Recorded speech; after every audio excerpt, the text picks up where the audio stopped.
बिस्मिल्लाहिर्रहमानिर्रहीम। बिस्मिल्लाहिर्रहमानिर्रहीम। Welcome to online system with doctor Yasir Khan. बेटा हम कंपोनेंट्स ऑफ नर्वस कोऑर्डिनेशन को पढ़ रहे थे, उसमें मैंने आपको रिसेप्टर्स पढ़ा दिया था। रिसेप्टर्स के बाद जो कंपोनेंट है वो है हमारे पास न्यूरॉन। दूसरा कंपोनेंट क्या है? न्यूरॉन है। देखो न्यूरॉन्स वो हैं जिन्हें कंसिडर किया जाता है कि they are the structural and the functional unit of our nervous system. Structural and the functional unit of our nervous system. ये हमारा स्ट्रक्चरल और फंक्शनल यूनिट है। अच्छा, न्यूरॉन्स बेसिकली वो होते हैं कि अगर आप सीएनएस को देखें, हमारे सीएनएस के अंदर ना दो तरह के सेल्स होते हैं। एक तरह के सेल्स को हम कहते हैं न्यूरॉन और दूसरी तरह के सेल्स को हम कहते हैं न्यूरोग्लियल सेल्स। एक तरह के सेल्स क्या हैं? न्यूरॉन्स हैं, और दूसरी तरह के सेल्स कौन से होते हैं? न्यूरोग्लियल सेल्स होते हैं। 50% न्यूरॉन है हमारे सेंट्रल नर्वस सिस्टम में और 50% ही न्यूरोग्लियल सेल्स होते हैं। और न्यूरोग्लियल सेल्स ऐसे तमाम सेल्स हैं जिनका काम क्या होता है? They provide protection as well as nourishment. They provide protection and the nourishment. और ये किसको प्रोटेक्शन नरिशमेंट देते हैं? They provide protection and the nourishment to our neurons. हमारे न्यूरॉन्स की ये हिफाजत भी करते हैं और हमारे न्यूरॉन्स की ना ये न्यूट्रिशन का भी ख्याल रखते हैं। ये वो न्यूरोग्लियल सेल्स हैं। देखो हमने ना न्यूरॉन्स के बारे में पढ़ना है। ये स्ट्रक्चरल और फंक्शनल यूनिट है हमारे सेंट्रल नर्वस सिस्टम का। देखो न्यूरॉन वो तमाम हैं जिनके ना 3 हिस्से होते हैं। द पार्ट ऑफ न्यूरॉन वो 3 हैं। कौन कौन से न्यूरॉन के पार्ट होते हैं? न्यूरॉन के पार्ट के अंदर एक जो पार्ट है, न्यूरॉन के पार्ट के अंदर एक जो पार्ट है वो सेल बॉडी है। एक जो पार्ट है वो एक्सॉन है और एक जो पार्ट है वो डेंड्राइट्स है। Cell body, axon and the dendrites. अब आप एक बात याद रखें, कोई भी एक टिपिकल न्यूरॉन हो, अगर उसकी सेल बॉडी इंटैक्ट रहे, सेल बॉडी खत्म ना हो, it can regenerates its axon as well as the dendrites. Cell body intact है, वो अपने एक्सॉन को भी और अपने डेंड्राइट्स को भी रीजनरेट करवाने की सलाहियत रखती है। वरना आपने एक बात पढ़ी है कि हमारे जो ब्रेन्स के सेल होते हैं, once they mature they do not further divide. एक दफ़ा वो मैच्योर हो जाए वो फर्दर डिवाइड नहीं करते, वो फर्दर डिवाइड कभी नहीं करते। देखो सेल बॉडी, एक्सॉन और डेंड्राइट्स बेसिकली हैं क्या? सेल बॉडी के लिए हम जो टर्म इस्तेमाल करते हैं वो सोमा की भी करते हैं। सेल बॉडी के लिए हम जो टर्म इस्तेमाल करते हैं वो साइटोन की भी करते हैं। Cell body is also known as the soma, cell body is also known as the cyton. बाकी ये जो अगले दो पार्ट हैं, एक्सॉन है, डेंड्राइट्स हैं, they're term as the cytoplasmic projections. हम इन्हें क्या कहते हैं? These are the cytoplasmic projections. और ऐसी साइटोप्लाज्मिक प्रोजेक्शंस हैं which either carry the message towards the cell body, either carry the message away from the cell body। अगर cell body की तरफ मैसेज जाएगा तो लेके जाने वाले जो फाइबर्स होंगे या साइटोप्लाज्मिक प्रोजेक्शंस होंगी वो डेंड्राइट्स होंगी। अगर सेल बॉडी से अवे मैसेज जाएगा तो मैसेज को लेके जाने वाले जो फाइबर्स होंगे हम उन्हें एक्सॉन का नाम देंगे। तो डेंड्राइट्स क्या होते हैं, एक्सॉन क्या होते हैं? देखो आप किसी भी एक टिपिकल न्यूरॉन का स्ट्रक्चर देखें तो वो ये है। ये वाला जो पार्ट है वो डेंड्राइट्स हैं, ये वाला जो पार्ट है वो एक्सॉन है। अगर आप यहीं पर देखें तो आपको जो एक्सॉन है ना वो ज़रा इलोंगेटेड दिखाई दे रहा है, जबकि जो डेंड्राइट्स हैं ये वो तमाम हैं जो आपको शॉर्ट फाइबर्स की फॉर्म के अंदर दिखाई दे रहे हैं, स्पाइनी अपीयरेंस देते हैं। डेंड्राइट्स क्या करते हैं? स्पाइनी अपीयरेंस देते हैं और शॉर्ट फाइबर्स होते हैं। कि अंदर जो मौजूद है ना ये सेल बॉडी है, सेल बॉडी को हम सोमा भी कहते हैं, साइटोन भी कहते हैं। और ये यहाँ पर मैंने मेंशन किया हुआ है कि एक तरह के सेल्स जो होते हैं वो श्वान सेल्स होते हैं। श्वान सेल्स हैं, माइलिन शीट मौजूद होती हैं। तो श्वान सेल्स क्या होते हैं? अच्छा, एक तरह के सेल्स बेटा श्वान सेल्स हैं। अच्छा, श्वान सेल्स क्या होते हैं? अभी मैंने आपको बताया कि हमारे सीएनएस के अंदर ना एक तरह के सेल्स हैं जिनको हम न्यूरोग्लियल सेल्स कहते हैं, और ये जो न्यूरोग्लियल सेल्स होते हैं ना, ये दो तरह के हैं। एक तरह के न्यूरोग्लियल सेल्स को हम कहते हैं श्वान सेल, और एक तरह के न्यूरोग्लियल सेल्स को हम कहते हैं ओलिगोडेंड्रोसाइट्स। एक तरह के न्यूरोग्लियल सेल्स को हम कहते हैं ओलिगोडेंड्रोसाइट्स, और एक तरह के न्यूरोग्लियल सेल्स को हम कहते हैं श्वान सेल। देखो, Schwann cell peripheral nervous system में मौजूद होते हैं, जबकि ओलिगोडेंड्रोसाइट्स सेंट्रल नर्वस सिस्टम में मौजूद होते हैं। न्यूरोग्लियल सेल्स अगर हमारे पेरिफेरल नर्वस सिस्टम में है तो उसका नाम श्वान सेल होगा, अगर न्यूरोग्लियल सेल हमारे सेंट्रल नर्वस सिस्टम में है तो उनका नाम क्या होगा? ओलिगोडेंड्रोसाइट्स। अच्छा, ये जो श्वान सेल्स हैं इनका काम क्या होता है? इनका काम होता है माइलिन शीथ को बनाना, माइलिन शीथ को बनाना।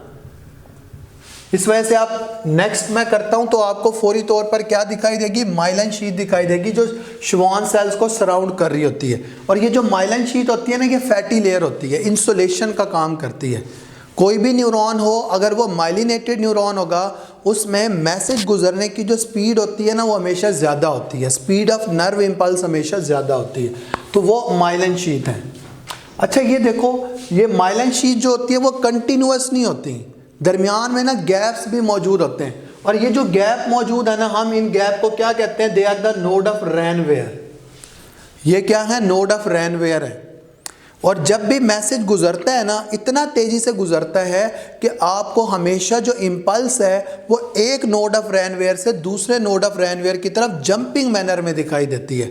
और एक ऐसी इम्पल्स जो एक नोड ऑफ रैनवेयर से दूसरे नोड ऑफ रैनवेयर की तरफ जंपिंग मैनर में जाए, हम उस इम्पल्स को सॉल्टेटरी इम्पल्स कहते हैं या फिर जंपिंग इम्पल्स कहते हैं। इम्पल्स बेटा मैसेज है, आगे हमने इसका पूरा टॉपिक पढ़ना है कि इम्पल्स है क्या। तो हम ऐसी इम्पल्स को क्या कहते हैं? सॉल्टेटरी इम्पल्स, या उसका दूसरा नाम क्या होता है? जंपिंग इम्पल्स होता है। तो वो नोड ऑफ रैनवेयर से जंप करते हुए आगे ट्रेवल करती है। नेक्स्ट अगर आप देखें तो ये हमारे पास है एक साइड पर एक्सोनल एंडिंग, और दूसरी साइड पर हमारे पास क्या मौजूद होती हैं? डेंड्राइट्स की एंडिंग्स। अब एक्सॉन क्या है, डेंड्राइट्स क्या, उसका फर्क बताया हुआ है। मैंने आपको पहले भी बताया था, चाहे एक्सॉन हो चाहे डेंड्राइट्स हो, both are the cytoplasmic projections. पता कैसे चलेगा कौन सी साइटोप्लाज्मिक प्रोजेक्शंस एक्सॉन की हैं, कौन सी डेंड्राइट्स की हैं? तो मैंने बड़ा सिंपल सा फॉर्मूला बताया था कि एक ऐसी साइटोप्लाज्मिक प्रोजेक्शन जो सेल बॉडी की तरफ मैसेज को लेके जा रही हो वो डेंड्राइट्स हैं, जो सेल बॉडी से अवे मैसेज को लेके जा रही हो वो एक्सॉन है। तो पहली बात यही लिखी हुई है, impulses away from the soma. Soma cell body या साइटोन को कहते हैं। एक्सॉन में है क्या? माइक्रोट्यूब्यूल्स हैं, कुछ न्यूरोफिब्रिल्स हैं, कुछ ऑर्गेनेलीज हैं, और जो एक्सॉन होता है वो ब्रांच भी हो सकता है, अनब्रांच भी हो सकता है।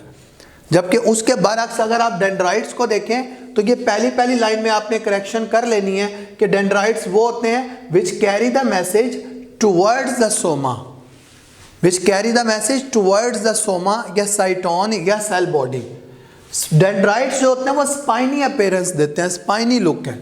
उसके बाद इसके फाइबर जो होते हैं वो शॉर्ट होते हैं, नॉन माइलिनेटेड होते हैं। डेंड्राइट्स के जो फाइबर्स होते हैं ना वो बेसिकली बिहेव कर सकते हैं एज अ रिसेप्टर। तो रिसेप्टर में मैंने बताया था, रिसेप्टर कोई ऑर्गन हो सकता है, कोई सेल हो सकता है, कोई न्यूरोनल एंडिंग भी हो सकती है। तो वो जो न्यूरोनल एंडिंग होती हैं वो एक्चुअली डेंड्राइट्स की होती हैं। तो ये आपको ना एक्सॉन में डेंड्राइट में फ़र्क पता चला। मज़ीद ज़रा आगे आप देखें, ये श्वान सेल्स हैं, नीचे लिखा हुआ है कि न्यूरोग्लियल सेल्स होते हैं। माइलिन शीथ है, इंसुलेशन का काम करती है। एक्सोनल एंडिंग्स हैं, आगे ये बताया हुआ है कि nodes of Ranvier they are involve in the saltatory impulse or the jumping impulse. देखो न्यूरॉन की सेल बॉडी में क्या है ये बातें नहीं बताई गई आपको इधर। तो न्यूरॉन की सेल बॉडी के अंदर ये सेल बॉडी है, साइटोन या सोमा है, इसके अंदर न्यूक्लियस मौजूद है और न्यूक्लियोलस भी मौजूद है। प्रोमिनेंट न्यूक्लियस और न्यूक्लियोलस मौजूद होते हैं। सेल बॉडी के अंदर ना काफ़ी सारी ऑर्गेनेलीज भी मौजूद होती हैं, जैसे एंडोप्लाज्मिक रेटिकुलम है, जैसे गोल्जी अपरेटस है, जैसे माइटोकॉन्ड्रिया है। ये जो साइटोन या सेल बॉडी है, ये वो पार्ट होता है जहाँ पर निजल्स ग्रेन्यूल्स भी मौजूद होते हैं, और ये अक्सर शॉर्ट में आ जाता है। What are the Nissl granules? Nissl granules हम कहते हैं these are the group of ribosome. ये वो ग्रुप ऑफ राइबोसोम है which are associated, group of ribosome associated with the endoplasmic reticulum. हमारी बुक में लिखा हुआ है जी group of ribosome associated with the endoplasmic reticulum and the Golgi. आपने याद रखना है कि एंडोप्लाज्मिक रेटिकुलम के साथ जो ग्रुप ऑफ राइबोसोम एसोसिएटेड हो, हम उन्हें निजल ग्रेन्यूल्स कहते हैं। और सेल बॉडी वो पार्ट होता है जो इंटैक्ट रह जाए तो अपने एक्सॉन को और अपने डेंड्राइट्स को रीजनरेट करवाने की सलाहियत रखता है।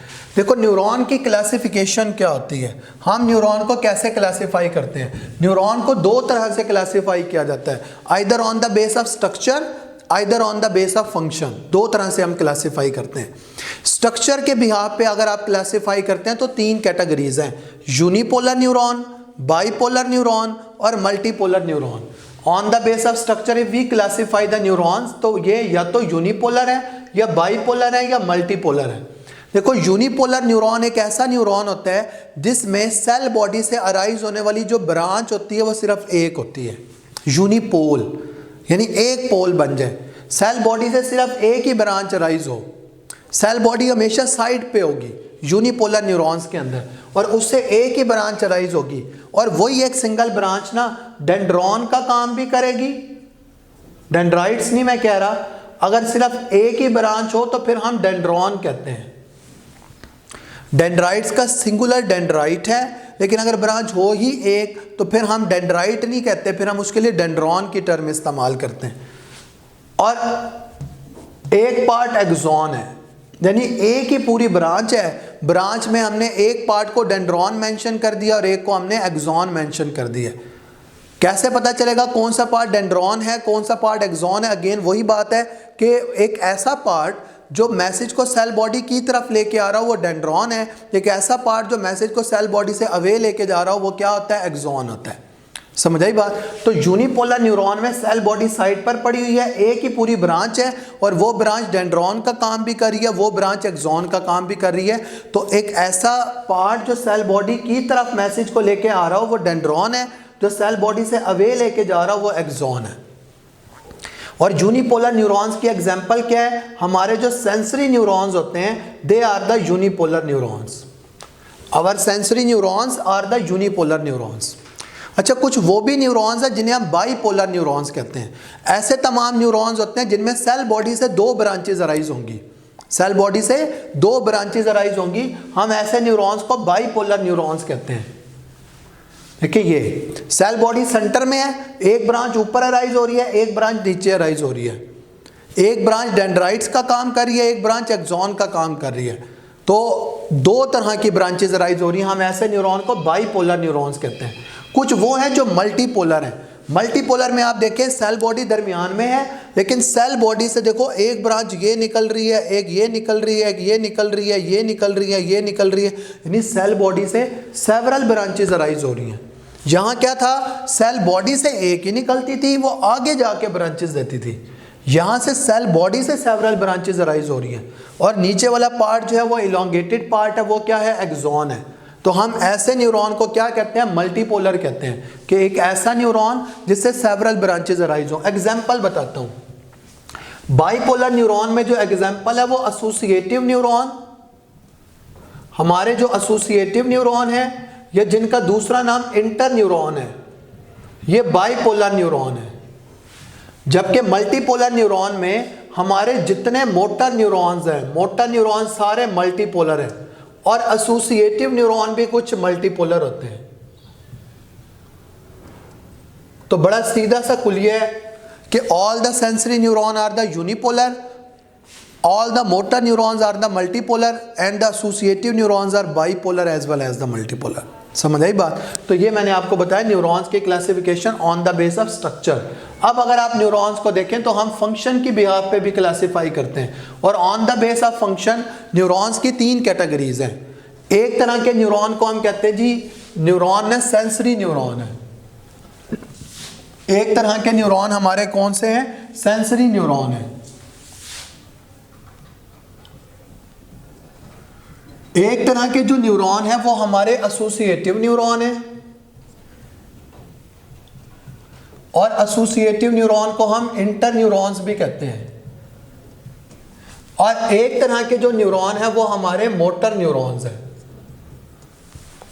देखो, सेंसरी न्यूरॉन ऐसे तमाम न्यूरॉन्स होते हैं जो क्लोज टू रिसेप्टर हैं, जो क्लोज टू रिसेप्टर हैं। एसोसिएटिव न्यूरॉन ऐसे न्यूरॉन होते हैं जो सीएनएस के अंदर है। मोटर न्यूरॉन ऐसे न्यूरॉन होते हैं which are close to effector, close to effector. Sensory neuron ऐसे न्यूरॉन है जिनका काम क्या होता है? मैसेज को रिसीव करना रिसेप्टर से, to receive the message from the receptor and send it towards the inter और the associative neuron. To receive the message from the receptor and send it towards the associative और the inter neuron. Associative या inter neuron का काम होता है to receive the message from the sensory neuron and send it towards the motor neuron. Sensory से message को लेना और मोटर की तरफ भेज देना।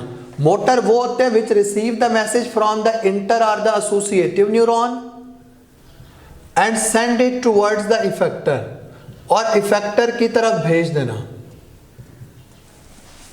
सेंसरी न्यूरॉन वो होते हैं जिनमें डेंड्रॉन लार्ज है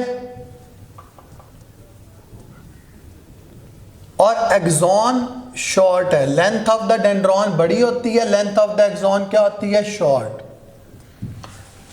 एसोसिएटिव में डेंड्राइट्स और एक्सॉन दोनों ही शॉर्ट हैं।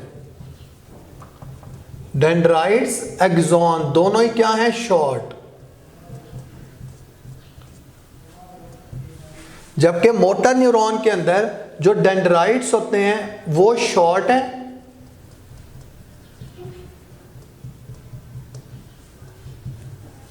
डेंड्राइट शॉर्ट है, जबकि एक्सॉन जो होते हैं ये लार्ज होते हैं। एक्सॉन जो होता है वो क्या होता है? लार्ज होता है। तो ये सेंसरी, एसोसिएटिव और मोटर न्यूरॉन। सेंसरी न्यूरॉन का काम होता है रिसेप्टर से मैसेज को लेना, एसोसिएटिव न्यूरॉन का काम होता है रिस्पांस को जनरेट करवाना, और इफेक्टर का काम होता है कि रिस्पांस को शो करवाना। मोटर न्यूरॉन इफेक्टर की तरफ मैसेज को लेके जाते हैं।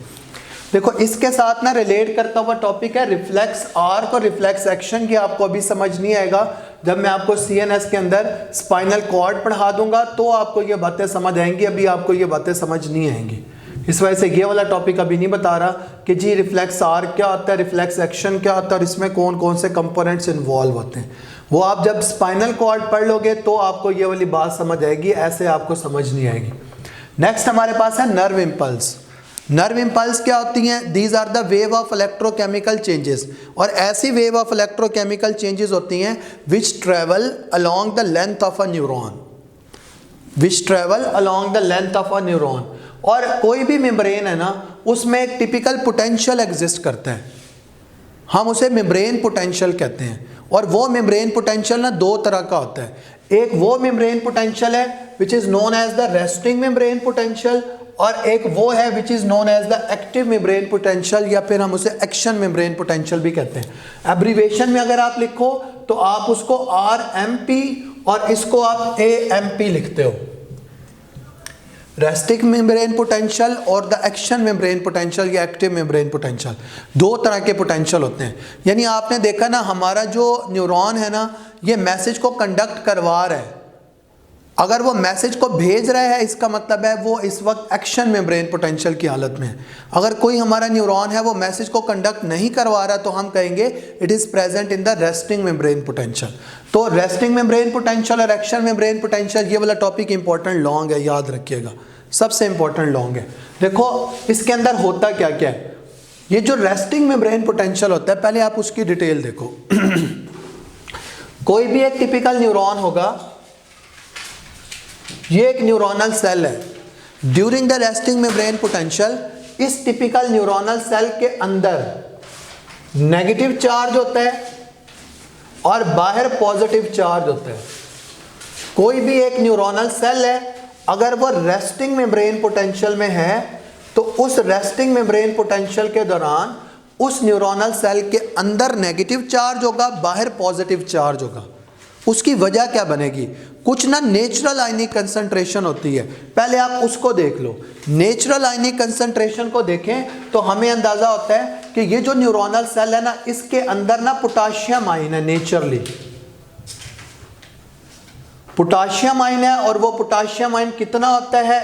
इनसाइड 20 फोल्ड ज्यादा है एज कंपेयर टू आउटसाइड। यानी पोटाशियम न्यूरोनल सेल के बाहर भी है, पोटाशियम न्यूरोनल सेल के अंदर भी है। न्यूरोनल सेल के अंदर पोटाशियम 20 फोल्ड ज्यादा है और न्यूरोनल सेल के बाहर पोटाशियम 20 फोल्ड कम है। पोटाशियम के साथ साथ ना सोडियम भी है और सोडियम की concentration 10 fold higher in concentration outside है एज कंपेयर टू इनसाइड। कि सोडियम बाहर भी है, सोडियम अंदर भी है, लेकिन सोडियम ना बाहर 10 गुना ज्यादा है और अंदर 10 गुना कम है। एक बात तो हमें पता चल गई कि नेचुरल कुछ आयनिक कंसंट्रेशन होती है, नेचुरल कुछ आयनिक कंसंट्रेशन होती है। कोई भी न्यूरॉन हो वह रेस्टिंग मेम्ब्रेन पोटेंशियल की हालत में होगा, हम उसे कहेंगे it is present in the polarised state. It is present in the polarised state. और इस पोलराइज्ड स्टेट के दौरान कौन कौन सी चीजें ना काम करती हैं? देखो, ये एक न्यूरोनल सेल है, एक न्यूरोनल सेल, और इस न्यूरोनल सेल में इसकी मेम्ब्रेन पर कौन कौन सी चीजें मौजूद हैं? देखो, एक तो इसकी मेम्ब्रेन के लेवल पर सोडियम गेट होता है, एक इसकी मेम्ब्रेन के लेवल पर पोटाशियम गेट होता है, और एक इसकी मेम्ब्रेन के लेवल पर सोडियम पोटाशियम पंप होता है। सोडियम गेट, पोटाशियम गेट और सोडियम पोटाशियम पंप। अब एक बात याद रख लो बेटा, गेट जो होता है it is always involve, gate ना हमेशा पैसिव ट्रांसपोर्ट में इन्वॉल्व होता है। गेट किस में इन्वॉल्व होता है? It is always involve in the passive transport, जबकि pump is always involve in the active transport. Pump is always involve in the active transport. एक बात मैंने आपको अभी बताई कि अंदर ना पोटाशियम ज्यादा है, अंदर क्या है? पोटाशियम ज्यादा है। कितना ज्यादा है? 20 फोल्ड। और बाहर सोडियम ज्यादा है। सोडियम अंदर भी है लेकिन बाहर कितना ज्यादा है? अभी बताया 10 फोल्ड।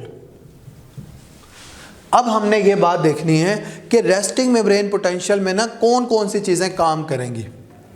मैंने आपको स्टार्ट में ही बताया कि रेस्टिंग मेम्ब्रेन पोटेंशियल जब भी किसी न्यूरोनल मेम्ब्रेन के अक्रॉस होगा तो अंदर नेगेटिव चार्ज होगा, बाहर पॉजिटिव चार्ज होगा। हमने ये रीजंस फाइंड आउट करनी है कि अंदर क्यों नेगेटिव चार्ज है, बाहर क्यों पॉजिटिव चार्ज है। पहली बात कि रेस्टिंग मेम्ब्रेन पोटेंशियल के दौरान पोटाशियम गेट काम करेंगे। बोर्ड का एमसीक्यू है कि जो न्यूरोनल सेल होता है ना, it is impermeable to all ions except the potassium ion. Potassium के लिए वो इम्परमिएबल नहीं है, पोटाशियम कंटिन्यूअसली बाहर डिफ्यूज होता है।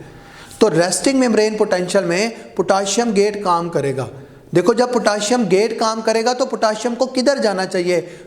गेट मैंने कहा पैसिव ट्रांसपोर्ट में इन्वॉल्व है, हमेशा हाई कंसंट्रेशन से लो कंसंट्रेशन की तरफ आयनिक मूवमेंट करवा रहा है। इसका मतलब है पोटाशियम गेट काम करेगा। पोटाशियम किधर ज्यादा है बताओ जरा? अंदर ज्यादा है ना, तो अंदर से बाहर को जाएगा। इसका मतलब है as the potassium gate work, potassium diffuse outside. Potassium क्या होगा? बाहर को जाएगा, डिफ्यूज आउटसाइड। अच्छा, जब पोटाशियम बाहर को लीक आउट होगा, देखो ज्यादा पॉजिटिविटी बाहर को जा रही है, ज्यादा पॉजिटिविटी बाहर को जा रही है कम पॉजिटिविटी अंदर इकट्ठी हो रही है, हमने देखना है नेगेटिविटी की वजह क्या है। एक बात पता चल गई कि बाहर ज़्यादा पॉजिटिविटी की जो वजह है ना, वो पोटाशियम गेट का काम करना है during the resting membrane potential, या फिर तब जब न्यूरॉन पोलराइज स्टेट के अंदर हो। अगली बात देखो, ये सोडियम पोटाशियम पंप भी है, ये सोडियम पोटाशियम पंप भी काम करेगा। अब आप सिर्फ इतनी सी बात यहां पर देख लो, पंप हमेशा एक्टिव ट्रांसपोर्ट में इन्वॉल्व होता है। सोडियम बाहर ज्यादा है, सोडियम अंदर कम है, पोटाशियम अंदर ज्यादा है, पोटाशियम बाहर कम है। और पंप का काम होता है against the concentration gradient movement करवाना, यानी अगर सोडियम बाहर ज्यादा है फिर भी बाहर भेजेगा अगेंस्ट द कंसंट्रेशन, यानी लो से हाई, इधर लो है उधर हाई है।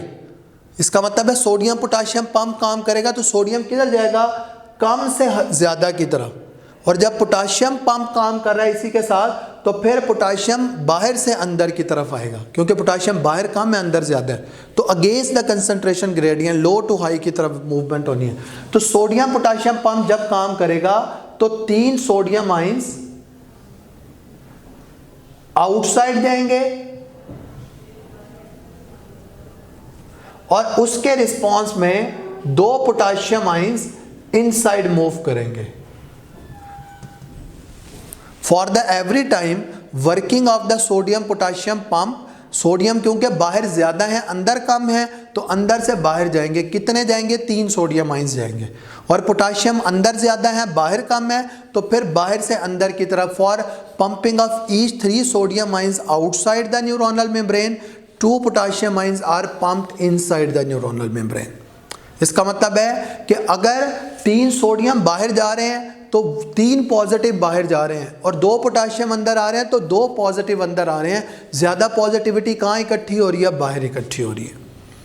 हमें यह पता चल गया कि बाहर पॉजिटिविटी के इकट्ठे होने की during the resting membrane potential जो रीज़न बनती है ना, एक तो सोडियम पोटाशियम पंप का काम करना, और दूसरा मैंने आपको बताया पोटाशियम गेट का काम करना। 2 चीज़ें काम करती हैं एक्सटेंसिवली, जिसकी वजह से क्या होता है, ज़्यादा पॉजिटिविटी बाहर इकट्ठी हो रही है। अब तीसरी बात है, और तीसरी बात यह है कि during the resting membrane potential ना, during the resting membrane potential हम देखें अंदर नेगेटिविटी की वजह क्या है।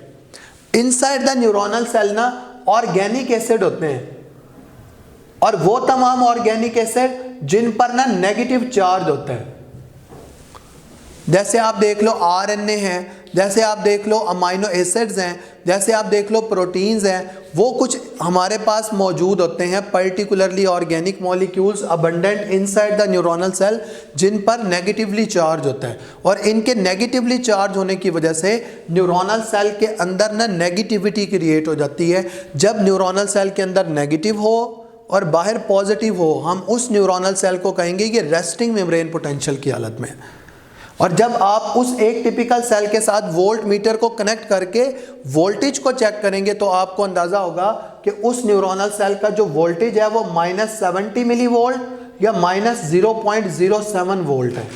और ये जो न्यूरोनल सेल होता है वो नॉन कंडक्टिंग स्टेज में होता है। कौन सी स्टेज पे होता है, नॉन कंडक्टिंग, यानी वो मैसेज को कंडक्ट नहीं करा रहा होता। ऐसा न्यूरोनल सेल ना नॉन कंडक्टिंग स्टेज में है, it can not conduct the message, हम कहेंगे वो neuronal cell resting membrane potential की हालत में है, वो neuronal cell resting membrane potential की हालत में है। तो ये मैंने आपको बताया कि रीजन आखिर क्या बन रही है रेस्टिंग मेम्ब्रेन पोटेंशियल की, और साथ में एक्शन अभी नहीं पढ़ा हमने, रेस्टिंग पढ़ा, और रेस्टिंग में मैंने आपको बताया कि रीजंस जो है वो पर्टिकुलरली हैं क्या। तो इस टिपिकल लेक्चर के अंदर ना आपने कुछ जनरल बातों को देखा कि रेस्टिंग मेम्ब्रेन पोटेंशियल और एक्शन मेम्ब्रेन पोटेंशियल की ना पर्टिकुलर रीजंस बनती क्या हैं। इस लेक्चर में बेटा जो बात आपको समझ ना आई हो वो आप व्हाट्सएप ग्रुप्स के अंदर पूछ सकते हैं। अगला जो लेक्चर स्टार्ट होगा उसमें हम एक्शन मेम्ब्रेन पोटेंशियल देखेंगे। आज हमने रेस्टिंग मेम्ब्रेन पोटेंशियल देखा, इंपॉर्टेंट लॉन्ग है। अल्लाह हाफिज़।